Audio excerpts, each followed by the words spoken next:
Hey friends, this is Eric the Mind Control Guy making a short video. Well, yesterday I got in, finally, my new Speedy Gonzales t-shirt. Yesterday I made a video about, they call themselves the cancel culture, the woke culture.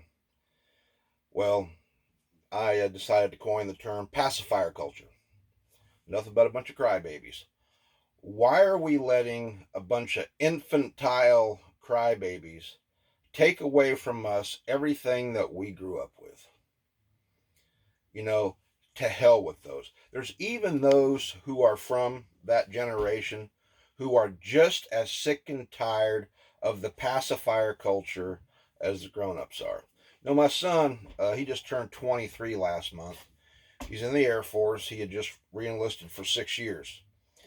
And I remember something he told me when we went to his graduation down at Lackland Air Force Base, down in San Antonio, Texas, 4 years ago. And he told me that a bunch of these little candy asses was wanting to do a bunch of bad write-ups to the drill sergeants and, try to get them in trouble because they were too hard on them. This isn't daycare, kids. This is the military. This is boot camp. It doesn't matter if you're in the Air Force, the Navy, the Army, Marines, or the Coast Guard. The drill sergeants are going to be in your ass. Some drill sergeants are going to be just a little bit more in your ass than others are. I was in from 83 to 87, and our drill sergeants were pretty cool. Why? Well, because Vietnam hadn't been over that long.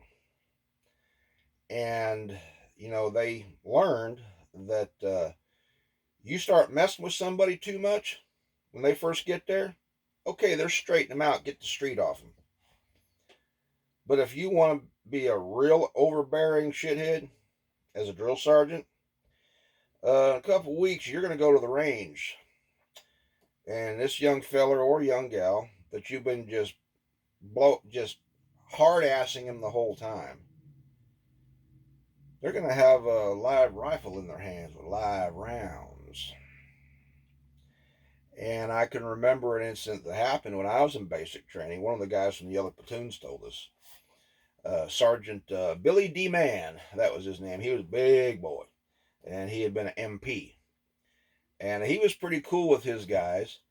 But, when you first get there, you really got to, jerk a knot in these youngsters' tails. Say, hey, this is the military. This ain't daycare anymore.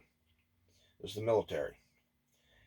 And when it came time for us to go out to the rifle ranges, and one of the guys said, hey, Sergeant Mann, I noticed you getting kind of lax. You're not being as hard on us. Why is that?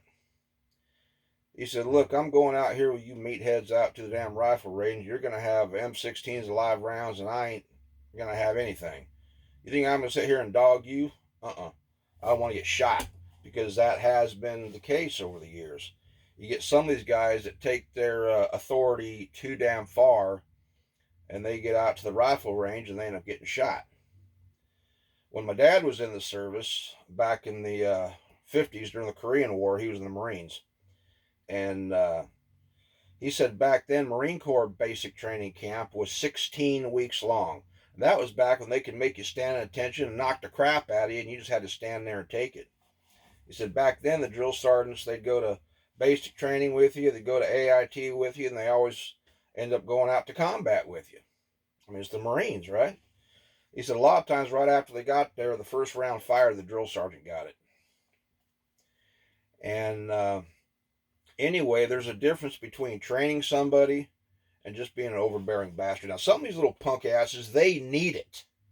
They need some overbearing guy to show them they ain't such a damn badass. Little mouthy bastards. Dad also told me a story that happened when he was in basic training. And everybody knows this. You always have that one guy that, it don't matter if you're at work, in school, in the military, wherever. That one guy that likes to run his damn mouth and start crap all the time. Just run his mouth, pit people against each other, sit back and laugh, always running their mouth. Being a wise ass is what we used to call it. I don't know what they call it now. And anyway, Dad said the way the barracks were like kind of like what we had, kind of like my son had, big old open bay room, and they were divided by stand-up lockers. And anyway, the way Dad said this is exactly he said what was said. You hear somebody start running their mouth, it was on the other side. He heard it, but he didn't get to see it. And you hear somebody go, go, somebody better shut their cocksucker. And the guy kept running his mouth. Somebody better shut their cocksucker. Did it one more time. And the guy kept running his mouth, and all of a sudden you hear, bam, bam, bam, slam, wham, crash. By the time everybody got over there, whoever this dude was, his jaw was actually hanging off his skull. Completely dislocated his jaw. Busted ribs, head beat in, all that. And so the medics came, they took away. Big investigation. Nobody saw a thing. It was made pretty clear that nobody better said they saw a thing. They kept trying to find out. Nobody would say nothing. Wouldn't say a thing. They ended up giving the guy a medical discharge. He got disabled for life. Why? Because he didn't know when to shut his mouth. Just kept running his mouth. Just saying all kinds of candy-ass bullshit. Somebody beat the crap out of him. Disabled his ass for life. And my son told me when he was in basic training that all these candy asses wanted everyone to do a bunch of big write-ups on the drill sergeants. He said he wasn't going along with it. He said, nope, I stand by the drill sergeants. He said because they are here to teach us. They are here to train us. Hell, this ain't daycare. This ain't lollipops and rainbows. This is military basic training. Doesn't matter what branch. I admired my son for that. He stood up against the candy asses and stood by the drill sergeants. Because the drill sergeants were here to train you. Because you never know what kind of training you're going to need if you get deployed. You never know when that lesson that drill sergeant taught you is going to come back in a situation. Happens with people all the time who've been deployed to combat. But anyway, this pacifier culture, cancel culture, woke. They're always wanting to take away everything that we grew up with. One way of fighting back, every time you hear about them deciding they're going to go attack that, go online and buy a t-shirt or something that has those images and wear it around like I am. I was on YouTube the other day, and they said they want to go after the movie Grease. What? Grease for why? Maybe every time you see one of these cancel culture little crybabies, maybe it's time to start shoving pacifiers in their mouth physically.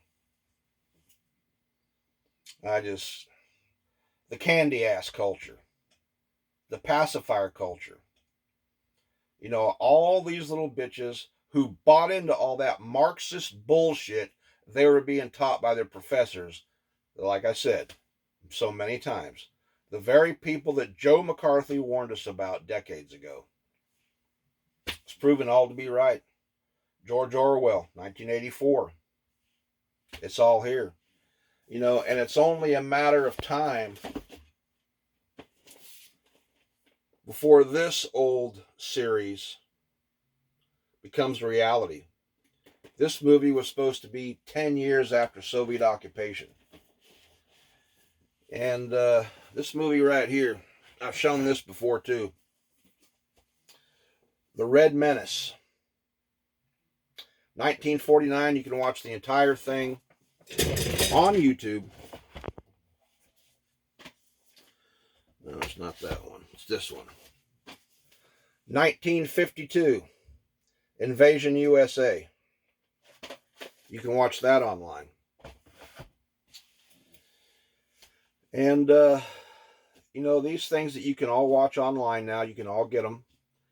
And they show us. The one I just showed you, The Red Menace. It shows how the leftists, the communists that McCarthy warned us about, how they slither into all these positions and they prey on vulnerable people. They make you think that they are doing you a good thing, and it shows that. And in the movie, there's a guy named Henry Solomon, and he ends up laying it on the line, showing, telling, explaining how the communists, how they prey on people. And it's just all these things that we were told years ago was going to happen.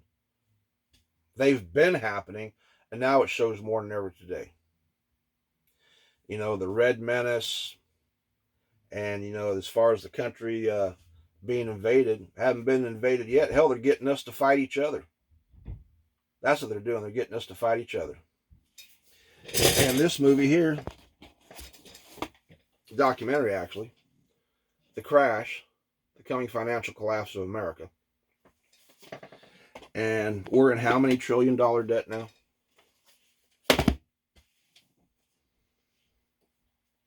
But anyway, I got to get off here. I got things to do today. But anyway, I just wanted to say, you know, all this pacifier culture out there, every time you're turning around, they're attacking something for no damn reason other than that's what their Marxist professor told them to do. You know, do what I do. Go out and get yourself a Speedy Gonzales t-shirt. What are they going to do? They're going to start telling white folks that we're no longer allowed to go to Mexican restaurants. We're no longer to go to Asian restaurants. Who the hell are you little candy ass bitches telling me what I can't do? I grew up with Mexican food. Hell, my wife and I, there's a couple restaurants, a Mexican restaurant, Chinese restaurant we go to all the time. You know, how would those Mexican people that we see and we deal with all the time, who we also tip very generously, how would they feel if we quit going to their restaurant because some cancel culture little bitch was whining about it? I gotta go. Talk to you later.